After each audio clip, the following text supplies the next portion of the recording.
I got greetings, everybody. This is for my U.S. history students. Today we're going to be looking at the New Deal. So if you didn't look at the background information that was posted on the link above this, take a look at that before you start listening to my highly entertaining screed on the first concept. The New Deal, we'll be looking at concept 1 in this section. The overarching essay question is discuss the intellectual and philosophical foundation of the New Deal and discuss the patterns of the New Deal and its legacy.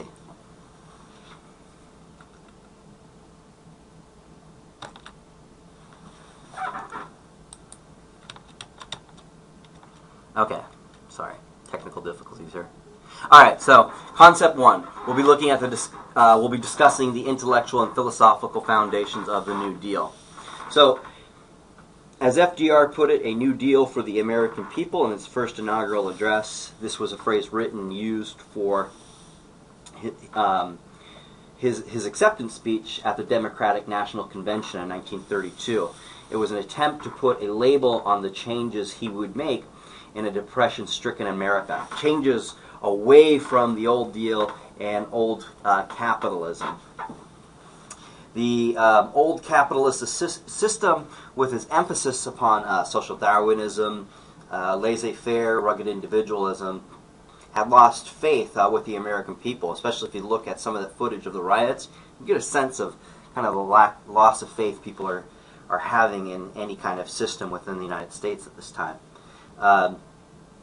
The old deal, obviously, is gone, where businessmen took from the environment what they could get while the government stood by and watched and expected the individual to adjust to the results. It's basically what FDR will be arguing during his first administration. The Depression of the 1930s raised some serious questions about the viability of the American economy. After nearly a century of rather spectacular, although uneven economic growth, which had begun about 1840, economic development slowed down and came to a sudden halt after 1929. The 1929 level of capital investments was not reached again until 1941, at the beginning of U.S. involvement in World War II. The per capita income in dollars of purchasing power in 1929 dropped and did not pass the 1929 level until 1940.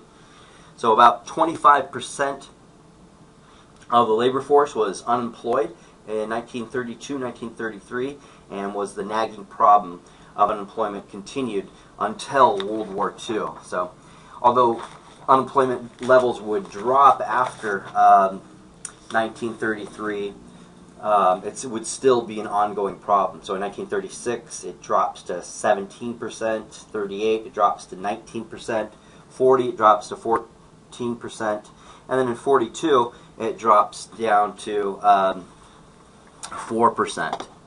Oops, lost here.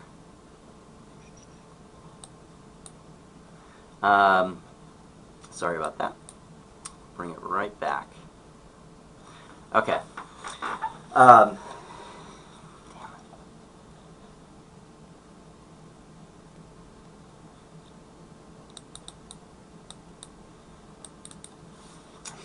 Business leaders in the capitalist system became discredited not merely because they were held responsible for the Depression, but because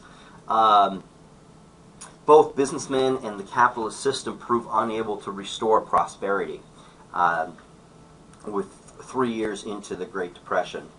Businessmen proved themselves derelict in duty and guilty of grave malpractices. The public learned that there was a great deal of corruption associated with banking, housing, and the stock exchange. Sound familiar? The public learned with astonishment that the dignified House of Morgan kept a preferred list of influential public men to whom it sold securities below the market price, for one example.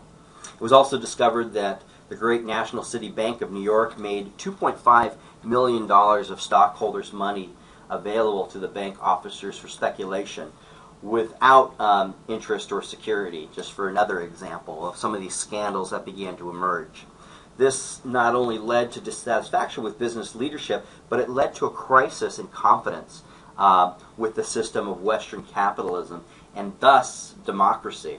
So this is happening all over the world if you think about it. It's not just in the United States. A lot of other countries are really discussing the viability of democratic capitalist society. So we see this changing in societies in Germany and in Japan and in Italy, just to name a few, which would basically explode once World War II gets started. So one of the key underlying questions for the Depression in the United States was, could a democracy in general and capitalism in particular survive not only the Depression in this country, but again, all over the world? So one of the key understandings and the significance of Roosevelt and the New Deal is to understand the crisis in confidence at this point. Not only in the system of capitalism and democracy, but in how the people felt about themselves.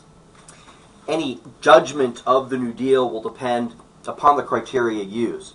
Judged on the basis of economic success, the New Deal at best was only partially successful. However, based upon its use of optimistic and psychology, the New Deal was a great success. The profound crisis of 1929 put the right person in the right place. FDR, Franklin Delano Roosevelt. In the mid-March of 1933, Roosevelt held Congress in session and launched a program that would lead to 15 major laws in a hectic 100 days. From the very first, Congress pressure groups were shaped to the New Deal's political and economic contours, and although Roosevelt and his advisors did contribute greatly. Roosevelt explained the evolving New Deal as follows. All of the proposals and all of the legislation since the 4th day of March have not been just a collection of haphazard schemes, but rather the orderly component of a connected and logical whole. So this is how he would try to spin it. But really, the unifying element was Roosevelt himself presiding over everything, even if he did not have total control. He acted basically as the head cheerleader in all New Deal proposals, radiating confidence and encouraging the mass of the American people. Hence, the great benefit offered by Roosevelt and the New Deal was simply hope for the future and faith in democracy and capitalism. The New Deal combined structural economic innovation with optimistic psychology to a great extent. Structurally, the New Deal pursued three strategic directions: relief, recovery, and reform. Roosevelt's intentions were apparently very broad and loose at the time. He permitted and encouraged contradictory lines of policy. Roosevelt was confident the broad direction was correct, and like a quarterback, he could try another play if tactics needed to be changed. Roosevelt handling the New Deal is a perfect example of what's generally known as American pragmatism, just doing what works. To understand Roosevelt's quarterbacking, the words balance and integration are necessary. A balance between capitalism and socialism, basically. The strategic issue was how to formulate the New Deal and blend the two contradictory economic policies to satisfy the country's needs, capitalism and socialism. So it will be a blending of the two during the New Deal. Roosevelt acted as political power broker, balancing off demands of different interest groups. So for big business, he got the National Recovery Administration. For organized labor, he gets the Wagner Act. For the farmers, he gets the AAA. For major Wall Street brokers, brokerage houses, he gets the SEC. For conservationists, he gets the TVA, the Tennessee Valley Administration. And for senior citizens and the working class, he gets Social Security. And we'll go into some of those in a little bit more detail later in the lecture.